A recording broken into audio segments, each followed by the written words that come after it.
The following is an exclusive presentation of WI Garden Media, the voice of Garden Talk Radio.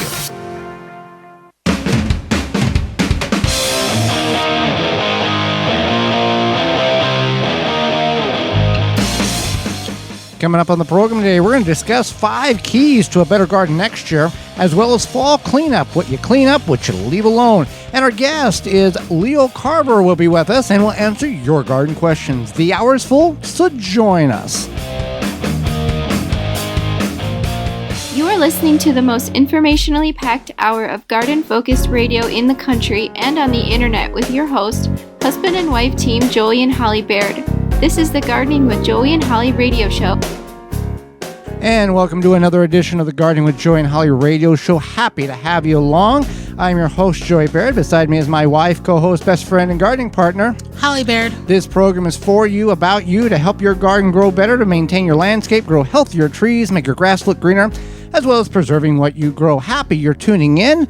Whether you're listening to us on one of the 18 AM and FM frequencies broadcasting our program here in 2024 through a radio app, through our parent website, thewisconsinvegetablegardener.com, under the Season 8 tab at the top of the page, in-studio video replay, podcast replay, however you're doing such. Thank you for allowing us to be part of your day. If you want to be part of the program, send us an email. There's one way to do it at gardentalkradio@gmail.com. That's gardentalkradio@gmail.com. Or you can give us a call toll-free, coast to coast, at 1-800-927-SHOW. That's 1-800-927-7469. Well, before we get in the program, it's time for this week's Joke of the Week. Yeah, the joke of the week is, where do bugs get off the train? Where do they get off? At the infestation. So this week's garden joke is brought to you by Rescue.com. American-made rescue products keep your family, home, and yard protected from pest insects like wasps, hornets, yellow jackets, flies, ants, and more. Learn more at Rescue.com. That's RESCUE.com. That joke was sent to us by our good friends at Rescue.com, who are returning next year for Season 9. So we appreciate their loyalty to the program, and we appreciate you to, as listeners, buying their product that we let you know about, and supporting them so they can support us.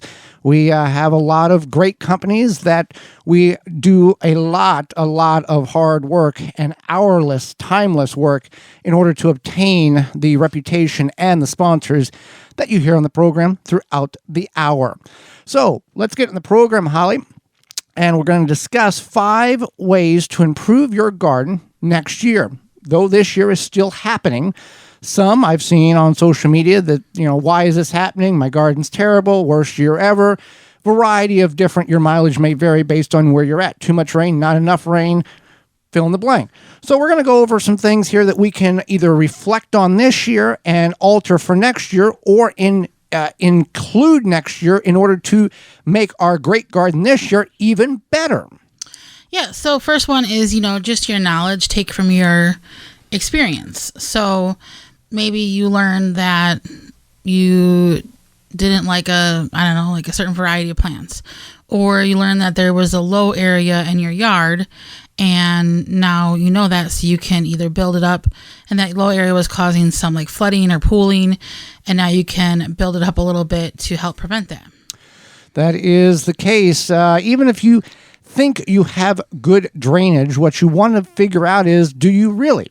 Because, it may rain an adequate amount, an average amount, and you think the water is percolating through the soil at a decent rate. But what if you do have those anomalies where you get that 1 or 2 inch rain in a very short period of time? Can your yard or your garden sustain that and not be floating down the river?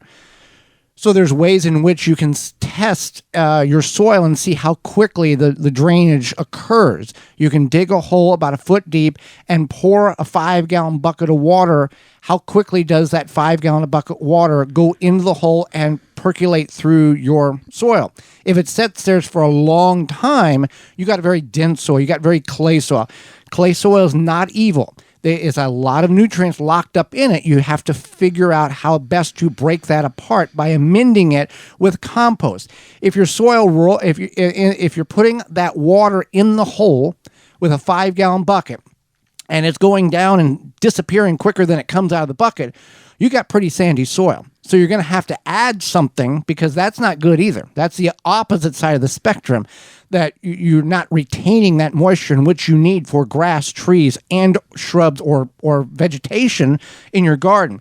So you're going to have to add compost. You're going to add amendments in order to revitalize and build up that soil. Sand is good, drainage is good, but you need to have a balance there.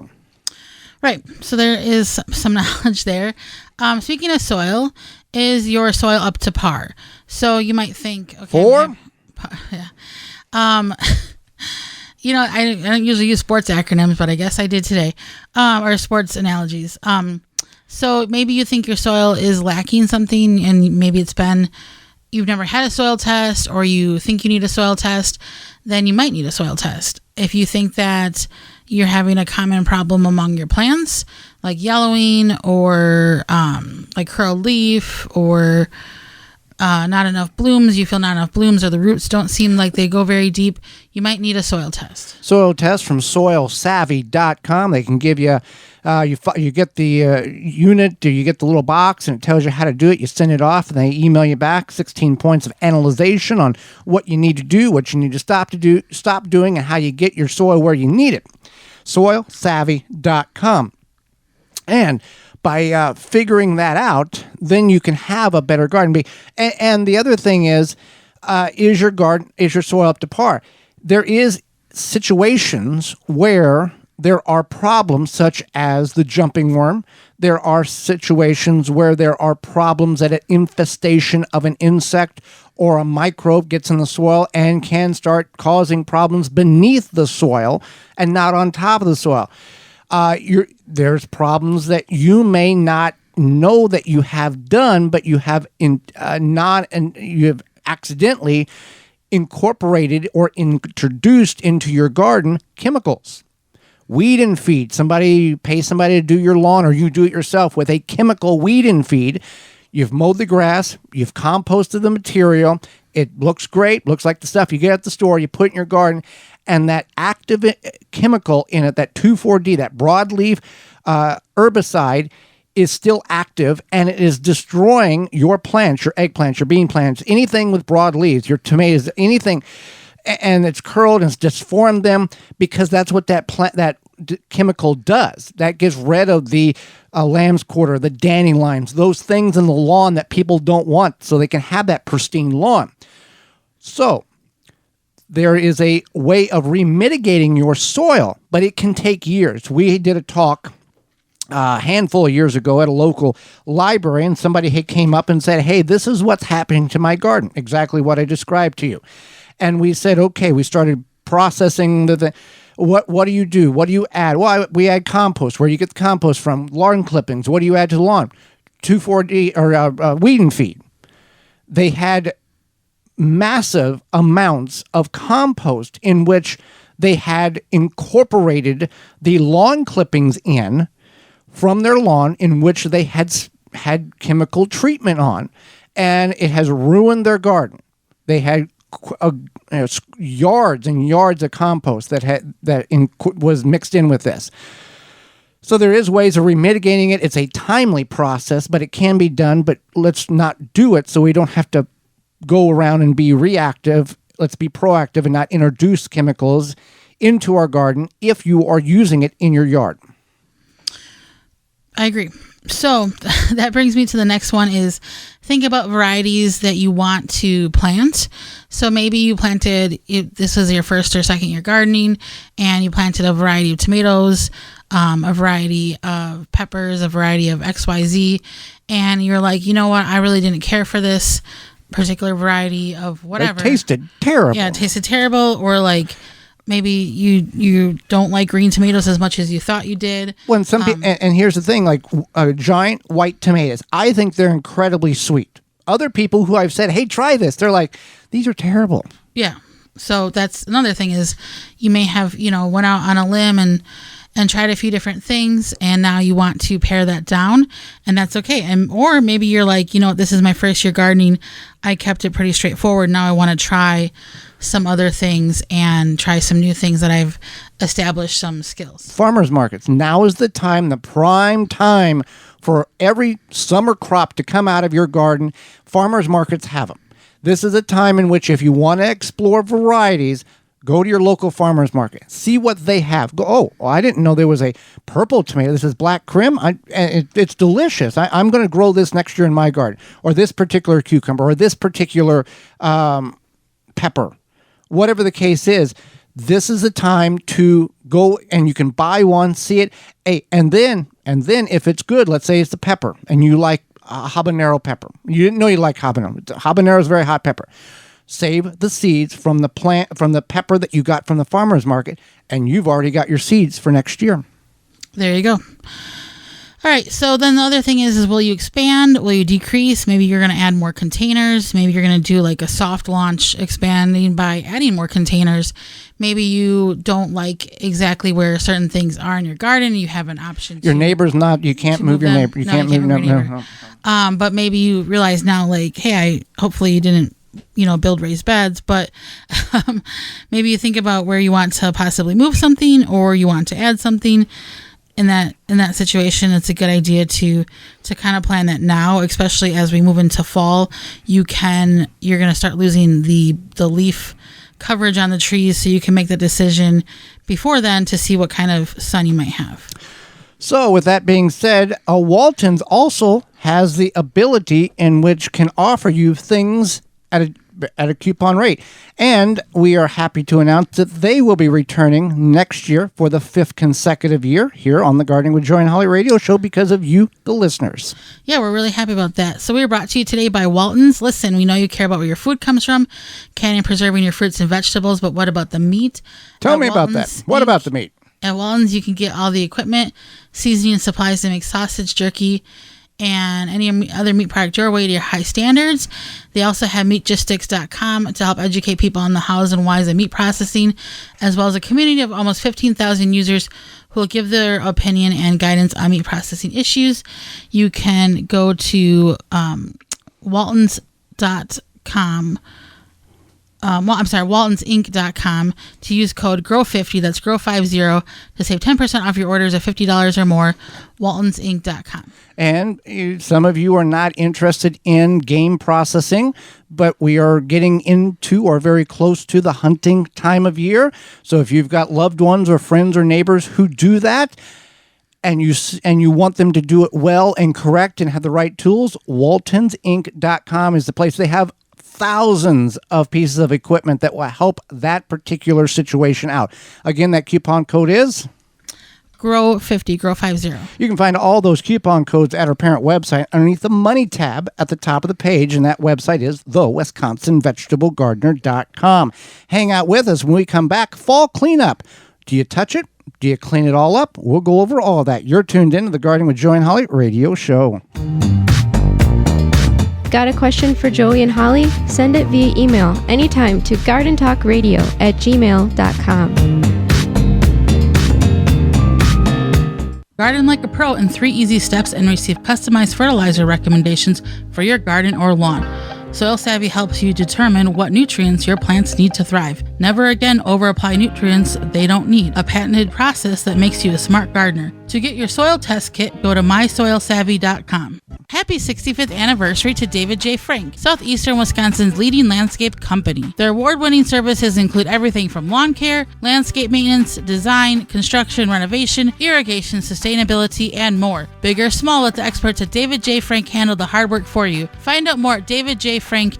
Deer Defeat is an all-natural based animal repellent to keep deer and rabbits away from your valuable plants that is odorless after 30 minutes and dries clear. It creates a continuous, invisible shield to protect your plants. Works for 30 days through rain, snow, and freeze. Will not clog your sprayer. Apply to your property without environmental damage. You can spray directly onto your plants up to flowering, then apply around your plants to continue protection. No need to reapply. Money back guarantee. To purchase, go to deerdefeat.com and use coupon code RADIO to save 10% off your order. Make hand watering easy and enjoyable with HoseLink retractable hose reels. No more tripping over hoses, kinks, tangles, and avoiding rolling the hose up. With an automatic retractable hose link, saves you time and effort manually coiling up your hose, leaving your focus on the things that will bring you joy in your garden. Available in multiple colors and lengths, you'll be sure to find the retractable hose that works for you. To find out more and to buy online via hoselink.com, use coupon code RADIO10 for $10 discount. Mantis tillers, the premium long-lasting gas-powered tillers, are the perfect solution for any garden. This Mantis machine is available with 2 or 4 cycle engines with a 19-inch or 16-inch tilling width. Your DIY companion in your garden and your lawn converts easily for edging, aerating, and more with optional attachments. Find details at mantis.com.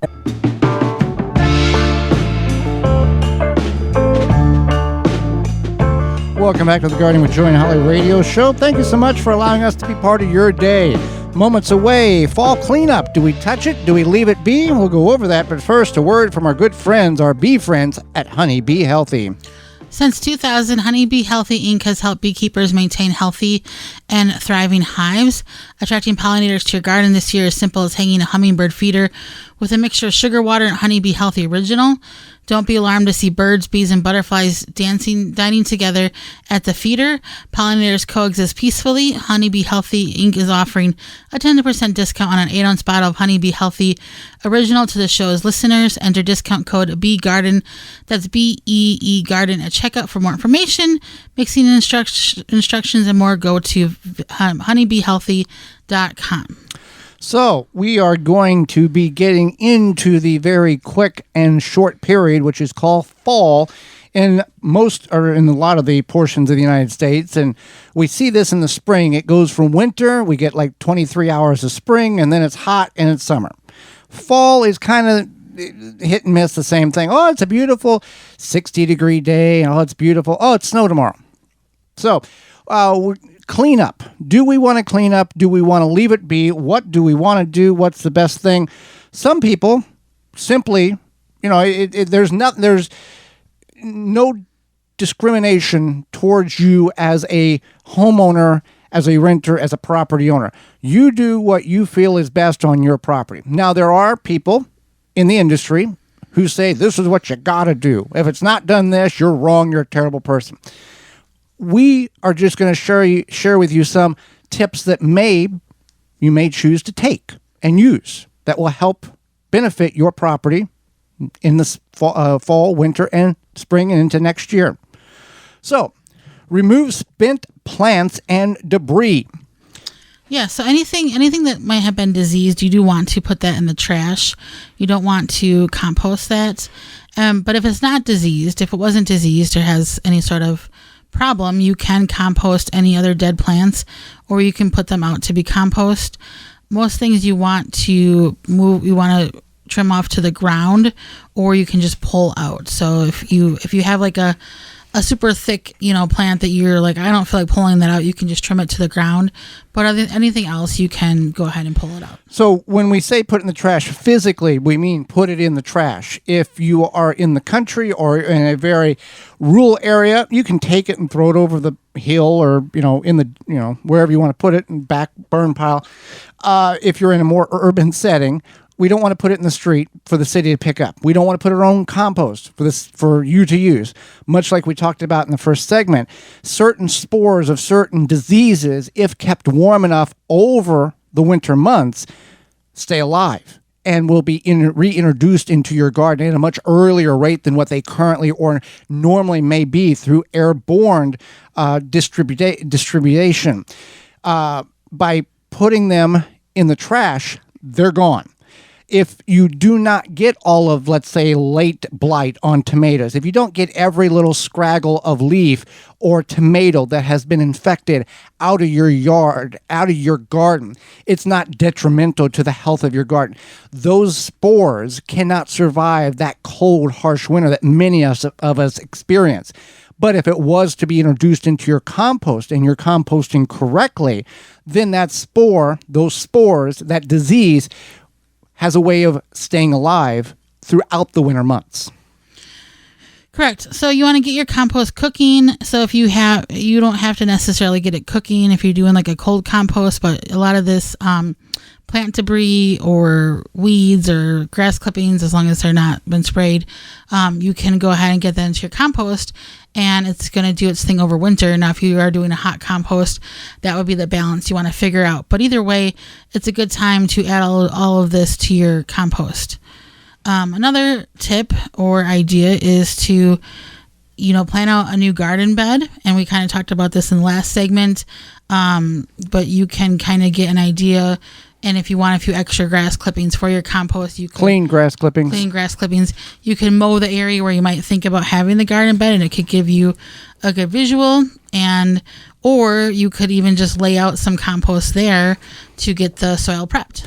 Right. If you're going to establish a new grow bed, in ground, you can go ahead and right now distribute over the area in which you want to have a in-ground bed 2 layers of compost or 2 layers of cardboard and about 2 inches or 3 inches of compost on top of that, and let that start breaking down and smothering out the grass. So the tillage of that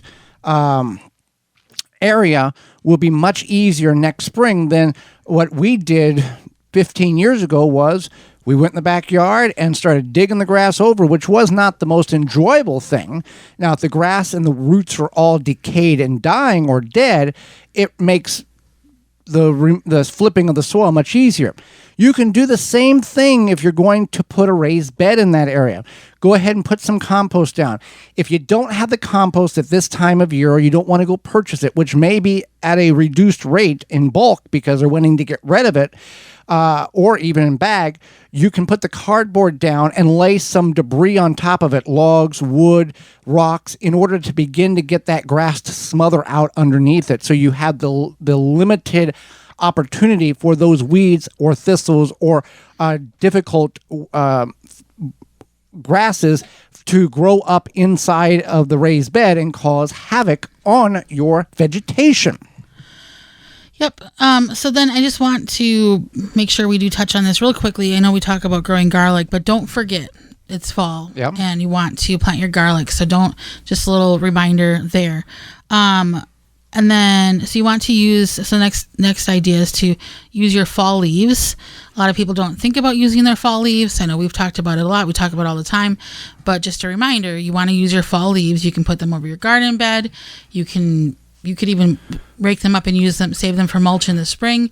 But no matter what you do, you want to make sure you use those fall leaves. It's like money from the trees. Yeah, the trees have a very expansive root system. It doesn't go down, dozens of feet like some people may depict it. It's in the just top couple of inches or feet of the ground, but it's pulling out a lot of nutrients. And it's got to pull a lot of nutrients out of the ground in order to create these leaves in the spring. It's a phenomenal piece of nature in which you can have this brown stick in the winter, and in the spring and in the summer, it flourishes out of making leaves. And it is a way to cool your house and shade your lawn. And then in the fall, it gives those leaves back with the nutrients in which it's pulled from the soil. So you can put that back into your garden, your flower beds, or mulch it and put it into your yard. If you don't have a garden, mulching leaves for soil nutrients in the grassy areas is completely acceptable as well. That's a good idea as well. So then you want to consider crop rotation. Maybe you want to move some crops around. If you have a very small garden, you probably can't move them super far around, but it is something that you can note from this year for next year and keep that in mind.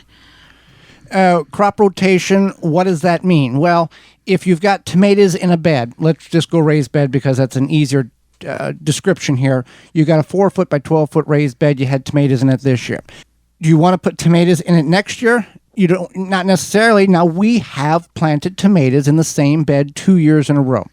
We do not expand beyond that time frame because the soil can get depleted. Now, we refurbish the soil with new compost. Now, if you're in a situation where, years ago, Holly. Years ago, it was like, you never plant the same thing in the same spot ever. If you do, you're a horrible gardener. Now they've come and it makes more sense now whenever it's explained in the manner I'm about to explain it.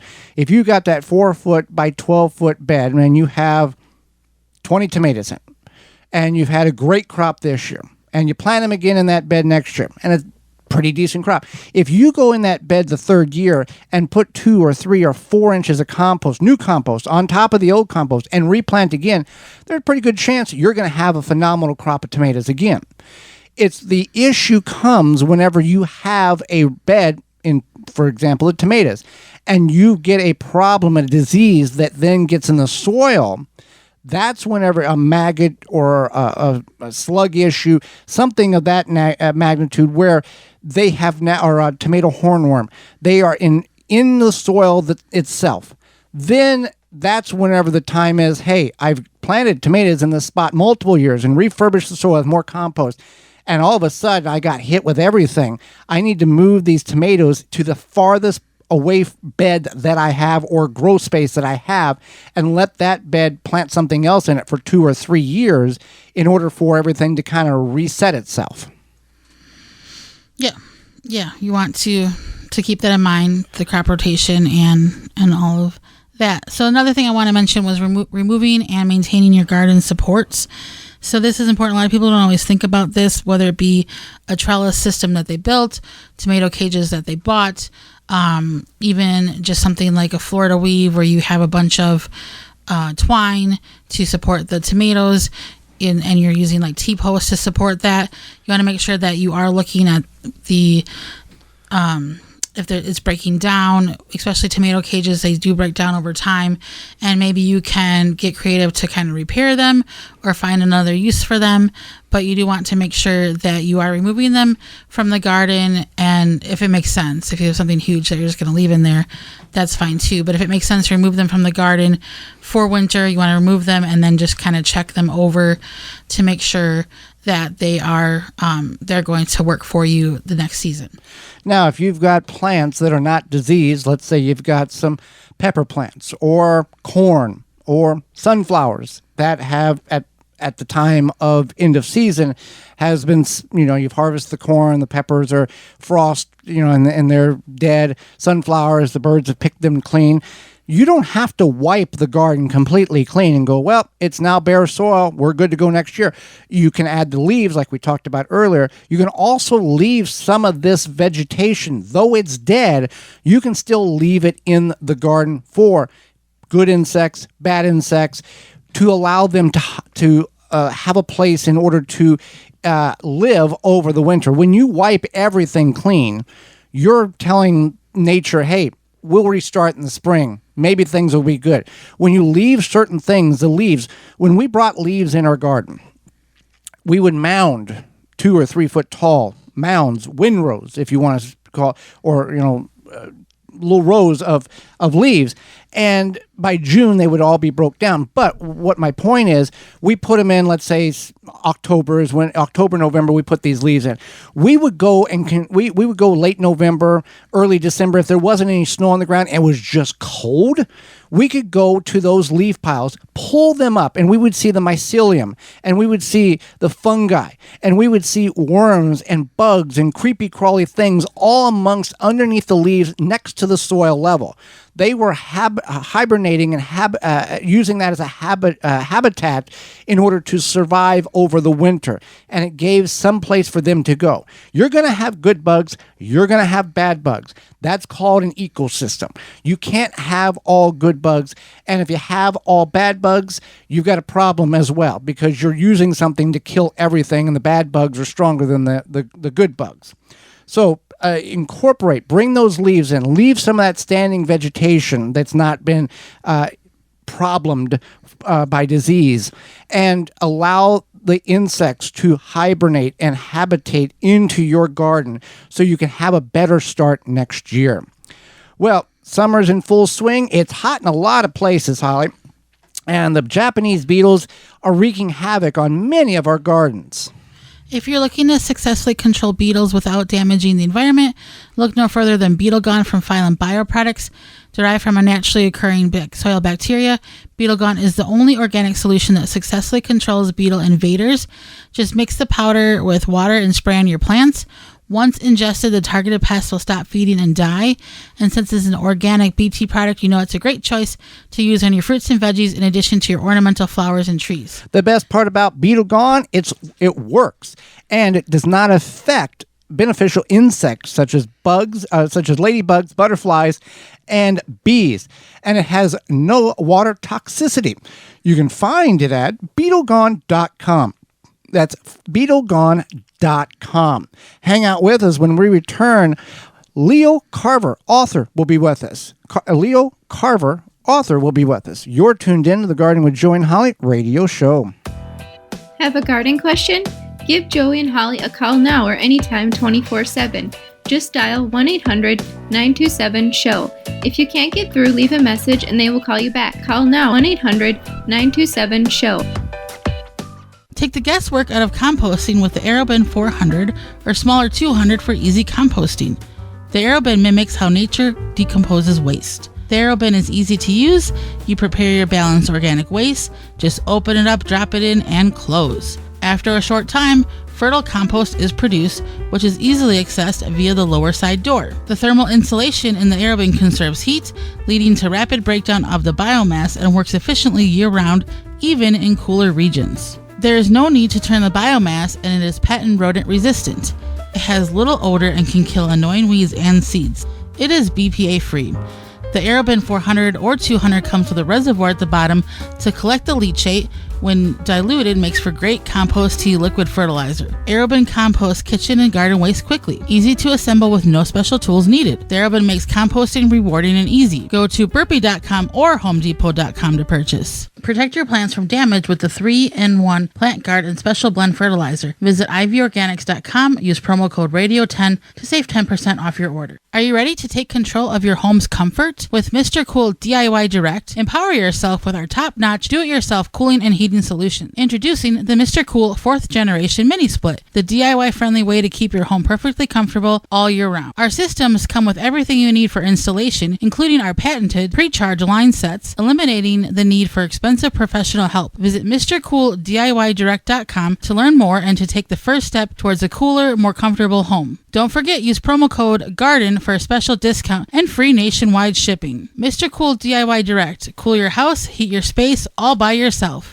Pomona's Universal Pectin is a high-quality pectin that gels reliably with low amounts of any sweetener. If you're trying to reduce the amount of sugar in your diet, you'll love Pomona's Universal Pectin. Now you can make healthy homemade jams and jellies sweetened to your taste. You can use sugar or honey to sweeten. Pomona's Universal Pectin keeps indefinitely when stored in an airtight container. Easy to use, versatile, and comes with directions and recipes in every box. Find out more and where to buy at PomonaPectin.com. Also available at natural food stores and online. Rootmaker starts your plants off right and keeps them going through harvest. From their seed starting trays with an innovative design that air prunes the roots to their large variety of grow bags, 1 to 60 gallons. Their products will provide you the harvest you've never seen before. Visit rootmaker.com. Use coupon code ROOT24 to save 15% off your order at rootmaker.com. That coupon code is ROOT24 to save 15% off your order at rootmaker.com. If you could double the life of your raised bed boxes by sealing the wood with a clear non-toxic wood preservative, would you? Well, now you can with a clear, penetrating product called Internal Wood Stabilizer. It's 100% non-toxic and easy to apply. Seal your untreated wood surfaces, even chicken coops, by spraying on Internal Wood Stabilizer. It's invisible, seals the wood from the inside out, and never wears off. Recommended by organic gardening experts. Internal Wood Stabilizer. Check it out at timberprocoatingsusa.com. Wind River Chimes will always be the inspiring harmony. With a large selection and customization options, you will find the sound that soothes you. Visit windriverchimes.com to shop.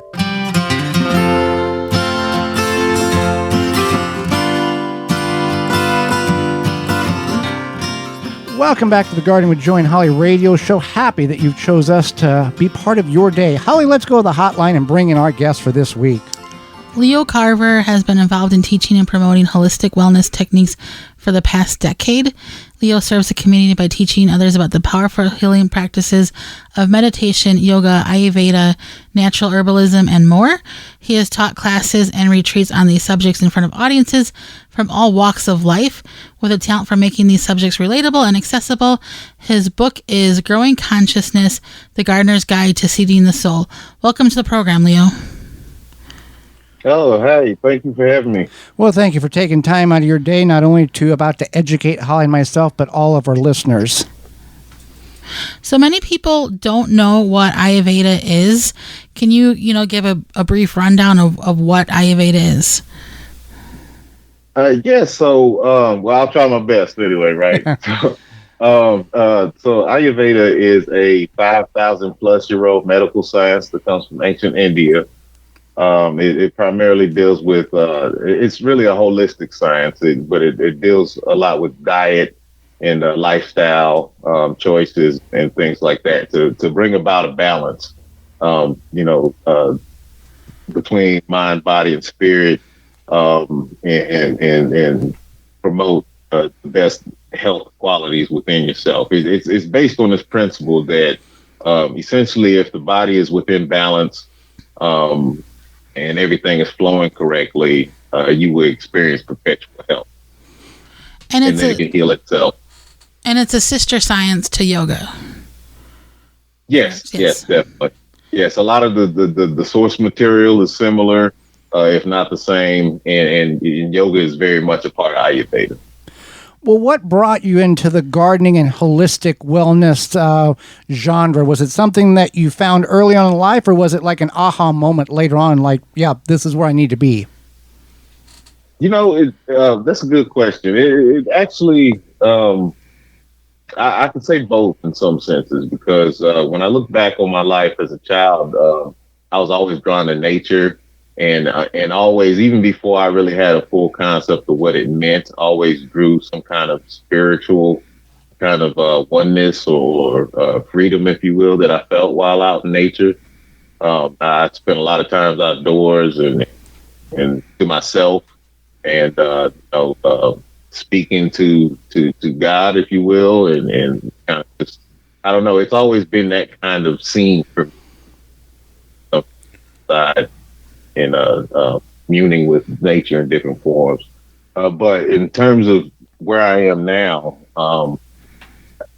I was diagnosed with Crohn's disease in the early 2000s, and due to the lack of really any sign of a cure or anything like that, I immediately kind of sought out some natural means, and it was part of path that I was on anyway, my wife and I, and along that path, I discovered Ayurveda through if you're familiar with Dr. Deepak Chopra, through his work and through his center, I was introduced to Ayurveda, and because of the nature of Crohn's disease, with it being a bowel disease and having a lot of effect on one's relationship with food, Ayurveda just kind of aligned with what I think I needed at the time to heal. And with that going on at the same time, because Ayurveda is so pro healthy sources of food, eating with the seasons, just general healthy agricultural practices, I kind of was toying around with gardening and learning a little bit about gardening as far as like growing some of my own herbs and food and such. And both of these things were kind of happening at the same time for me. And so in that sense, with all that going on, I could say that I experienced some aha moments too. Right. And we speak to a lot of people, and whether they're religious or spiritual, the consensus is in nature, they have some understanding that there's something bigger than us that put all this together. Yes, most definitely. If there's nothing else, I would say that gardening is a perfect setting for if you want to convince somebody that there is some grand design.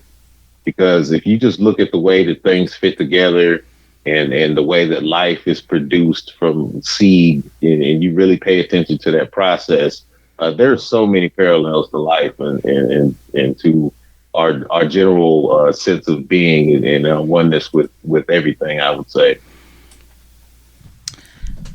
Definitely. So can you tell us about your book, Growing Consciousness, The Gardener's Guide to Seeding the Soul? Something that, maybe kind of a brief description, and then something that would pop out that would pique the interest of our listeners? Well, really, a lot of the things that I've already kind of been speaking on, the book is more or less a collection of not only my thoughts on just presenting this way of gardening to the reader, but also some observations, some actual techniques, some aha moments, and in general, the purpose of it is to bring out the spiritual aspects, or I guess you could think of it in terms of the deeper levels of awareness that are present within the gardening practice, and ways that you can find that.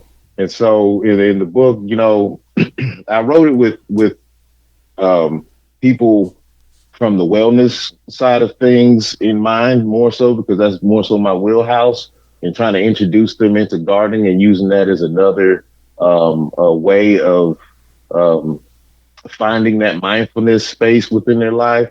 But in the process of writing a book, and also in growing myself as a gardener, it also is presenting this information in a way that I think is reachable for somebody who's just coming purely as a gardener to this book, and just wants to, I think that something I have found in the gardening community is that regardless of one's faith, or even I would assume even if they're atheistic, there's a sense of what I'm terming spirituality, that one can feel just from communing with nature. It's a natural setting that I think we react to in all our levels.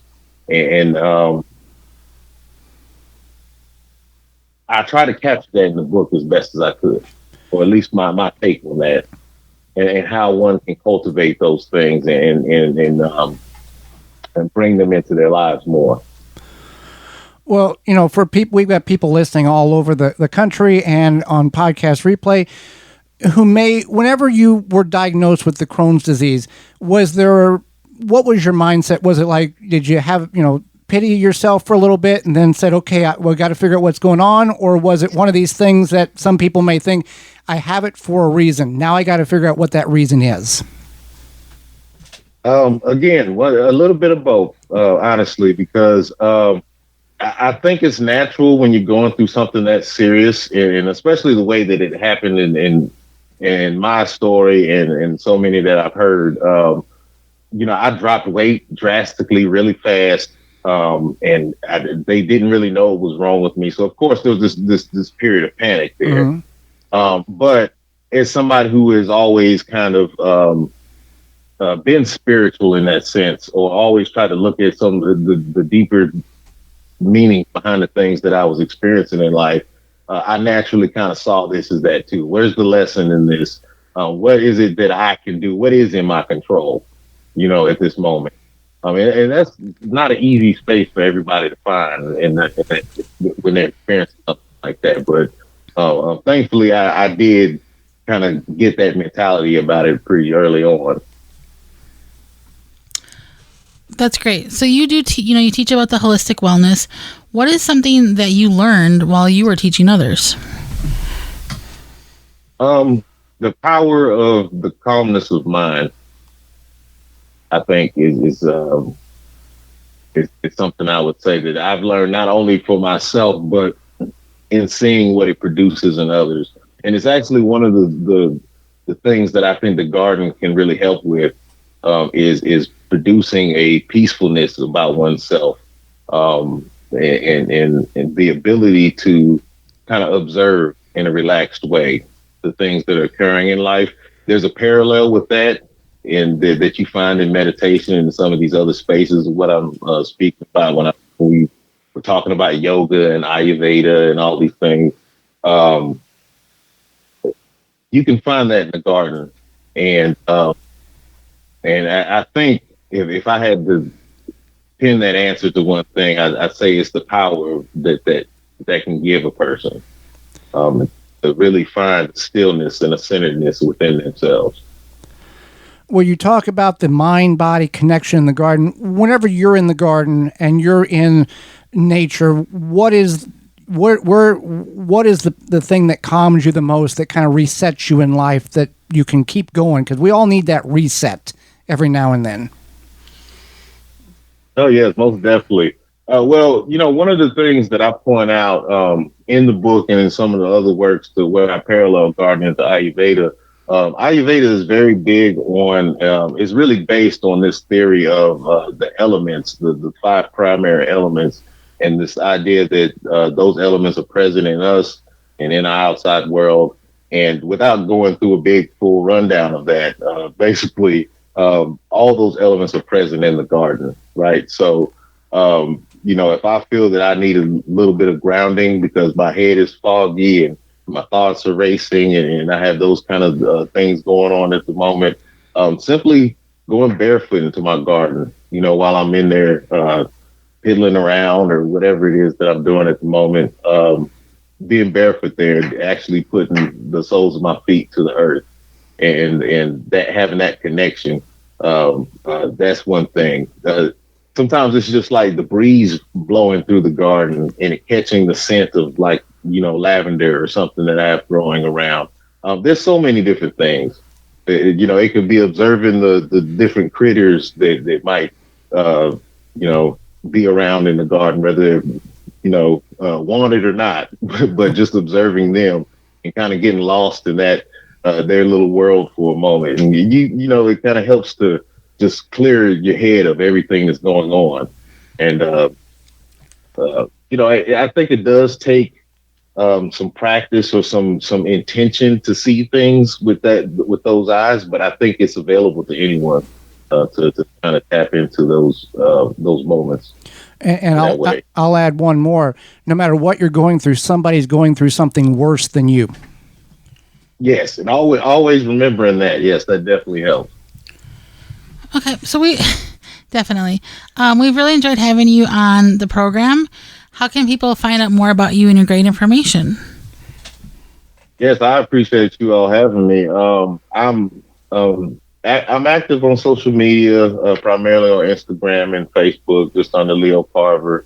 You can keep up with a lot of the work that I do. I do with my wife, Dr. Melissa Carver, and you can go to her website to keep up with some of the events that we have. Like we do an annual rejuvenation retreat here in our state of Kentucky. And do different speaking engagements. Those will always be posted on her website. That's drmelissacarver.com. But, as I said, in general, the socials, just looking me up as Leo Carver. I'm pretty accessible in that way. Well, we appreciate the time you've offered us, not only educating Holly and myself, but all of our listeners. We thank you very much for your time. Well, thank you for having me. Absolutely. And when we return, it's Your Garden Questions and Our Garden Answers. You're tuned in to the Gardening with Joey and Holly radio show. Got a question for Joey and Holly? Send it via email anytime to gardentalkradio@gmail.com. A non-selective herbicide that is also USDA Bio-Preferred certified? You bet. Say goodbye to Roundup and hello to No More Weeds by Naturally Green Products. No More Weeds kills weeds with no harsh chemicals and no glyphosate. Safe around pets, No More Weeds has a proprietary sticking agent to use around gardens, pools, decks, patios, anywhere there are weeds. Available online at natgreenproducts.com, Amazon, and Walmart.com, Order yours today. The same great company that brings you no more bugs. Jung Seed Company is a family-owned and operated seed company since 1907 with the largest selection of seeds and plants online. Use coupon code 10TG24 to save 10% off your order at jungseed.com. That coupon code is 10TG24 at jungseed.com for 10% off. Your mosquito frustrations are over. Now with Mega Catch, suitable for residential and commercial use. Mega Catch mosquito traps produce a vast array of mosquito-attracted stimuli, including safe CO2, and can attract mosquitoes and other biting insects up to 150 feet away. Easy to use and set up. The Mega Catch is ready to make your outdoor space comfortable and enjoyable at megacatch.com. Use coupon code JOEYB, my name Joey B, at checkout and receive 20% discount on your entire trap order at megacatch.com. Garden like a pro in 3 easy steps and receive customized fertilizer recommendations for your garden or lawn. Soil Savvy helps you determine what nutrients your plants need to thrive. Never again over-apply nutrients they don't need. A patented process that makes you a smart gardener. To get your soil test kit, go to mysoilsavvy.com. Soil Diva Liquid Microbe Stimulant Spray improves the health of your plants you work hard to grow, stimulates the natural enzymes, and increases beneficial soil bacteria. Go to soildiva.net. Soildiva.net. Water supply tanks provide BPA-free, long-term, safe storage for drinking water from 35 to 1,500 gallon tanks. Water supply tanks has you covered. From preparing for unexpected needs, off-grid property, easy gardening access, and more. For questions and to order, visit watersupplytanks.com and use coupon code GARDENING10 to save 10% off your order. Welcome back to the Garden with Joy and Holly radio show. Happy to have you along. Thank you so much for being with us. It's time for your garden questions and our garden answers. If you've got a question, send it on over to gardentalkradio@gmail.com. That's gardentalkradio@gmail.com. Or you can give us a call toll free, coast to coast, at 1-800-927-SHOW. That's 1-800-927-7469. We're going to go to the hotline, Holly. Ed from Worthington, Minnesota, listening to us on WNAX 570, longtime listener and supporter of the program, has a couple of questions for us. Yeah, this is Ed, Worthington, Minnesota. 2 questions. Strawberry rhubarb, that's very spindly. Is this a good time to split it and transplant it? Also heard ashes would make it flourish. I don't know if that's true. So, and the second question, I got a fern peonies. The seeds were brown, so I plucked them, and I'd like to start some new ones from seed, see what my luck is. I feel most confident in your answers, so thank you very much. Well, thank you, Ed, for listening and the confidence you have in our program, longtime listener. With the rhubarb, the spindly rhubarb, now is a good time to divide and replant. Is it not, Holly? Yes, you want to do this in late fall. So not quite now, but when it gets to be late fall, you want to go ahead and separate the rhubarb from, however you see fit, but it's best to do that in the late fall. Ash is not recommended for rhubarbs because rhubarb prefers slightly acidic soil, and wood ash makes soil more alkaline. Rhubarb grows best when your soil pH levels are between about 5 to 6.5, and wood ash wouldn't be appropriate for that soil and shouldn't be added to soil that's higher than 6.5 on the pH scale. So that is not a good recommendation. Thank you for checking that out before you applied it and then tried to fix the issue there. The peony seeds, Holly. Yes, you can start those peony seeds in late fall or early winter. I think I would personally start them in late fall. You start them indoors. You let them grow throughout the winter, and then you would plant them outside in the spring after a risk of frost or a chance of frost. And you do that inside, right? Yeah, you would keep them inside until you want to plant them outside. All right. We had a question come in from WCRN 8:30 a.m. out of the Boston area. Hey, you two, I listen to your radio show when I can, live in Massachusetts. We did have a local garden radio show, but they have dropped away through the years. Question: a critter must have planted a flowering dogwood for me a couple of years ago. Took a photo of it, and an online program identified it as such. It can stay where it's at for another year, but eventually it must move. When is the best time to transplant it, spring or fall? It can stay where it's at again until through winter if it needs to be transplanted in the spring. Thank you, Arthur. Arthur, we appreciate you listening to our program. And transplant your new dogwood. I guess it's new. In late fall or early spring. Both are acceptable when the air is cool and the ground is moist. Water the transplant tree regularly until it becomes established or it gets too cold for the ground to accept the watering in which you are applying. You could also could apply mulch around that plant as well, regardless of when you are planting it. Just don't volcanic mulch it. We do not like volcanic mulch. So we got another email said that came in from the Milwaukee area. I extracted 200 square feet of crown rot infected rhubarb from the home garden. That's a lot of rhubarb. How do I amend the soil for Your family would not like that. No. How do I amend the soil for future plantings? This presents a great dilemma for me. I'm affiliated with the Wisconsin Master Gardeners, so I need help. Also, how do I eradicate Creeping Charlie, which is overtaking the lawn? Thank you for your help. Janine sent that in. Okay. So for the amending the soil with for the rhubarb, the rots, crown rot, you would want to. You want to make sure you do pull out all of those plants, all of the roots or the crowns, and then as much as you can. So you want to make sure you dig all those up and get rid of them. But then you want to use either a rich compost soil, so something that is very highly dense in nutrients. So you could call like your local garden center and see what kind of rich compost that they have, or you can use a slow release all-purpose fertilizer, and whatever it says. So if it says it's good for a couple months, then you would want to apply it again in a couple months. And for the Creeping Charlie? Oh, for the Creeping Charlie, there's not really a lot of options for Creeping Charlie. Move? Yeah, move. There was something that said online about borax. Yeah. You can try that. I don't know if it works or not. Your mom's yard is basically a few blades of grass, and it's all Creeping Charlie. Creeping Charlie, yeah. So otherwise, you can just pull it out. That's kind of the best option. You can utilize herbicides for it.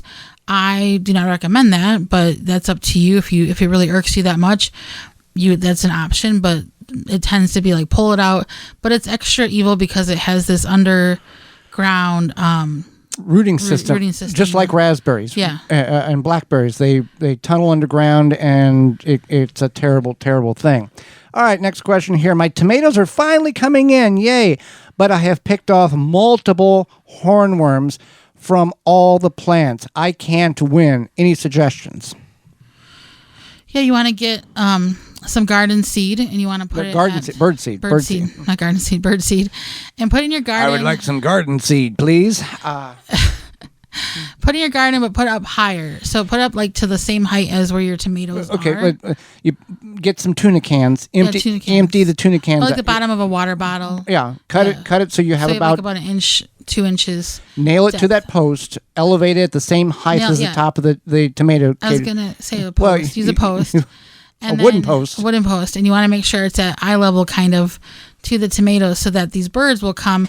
They'll be picking at the bird seed, and then they'll see, oh, that's a tasty, delicious worm. And then they get the worm. Now, we've done that, and we have never had tomato hornworm problems since we started introducing that into our arsenal. And also, if you have the problem of tomato hornworms, like we talked about in the first segment, where you can plant something and revitalize the soil until there's a problem, this is a problem. The tomato hornworm, the larva is laid in the soil in a cocoon at a specific depth in the fall, hibernates over the winter, and then establish or births in the spring or in the summer. So this fall, once you pull all your tomatoes out of that bed, go in there and disturb the soil, whether mechanically or manually, in order to disrupt the depth in which that larva is setting, and you will reduce your tomato hornworm problems by about 90% come next year. Well, it's time for what we learned today on the program. I learned that you can start peonies from seed. I thought you always needed to start them from bulbs. And I learned that ash is not always good. I'd always heard the same thing as our question from Ed in Worthington, Minnesota. Ash must be good. Potash, it's a good thing. Not for everything. So what we learned today is brought to you by Honey Bee Healthy. Honeybeehealthy.com is serious about the business of bees and helping beekeepers maintain healthy and thriving hives. Whether you're a professional beekeeper or bee hobbyist, we've got the products to help you maintain a healthy hive. Honeybee Healthy products are made in the USA. Visit honeybeehealthy.com. Tune in next week, where we will be talking about seed starting. Yes, it's fall, but we want to get a jump start, and a lot of our program starts in the spring in March, where in some areas seed starting has already begun or is partially through. So we want to go over seed starting next week in order to kind of get everybody on the same starting point, and so we can have a successful seed starts, as well as discussing nut trees. And our guest is Garden Like a Viking YouTube channel, Nate Mern, will be with us, and we'll answer your garden questions. So until next week, for Holly Baird, I'm Joy Baird, and we will see you in the garden.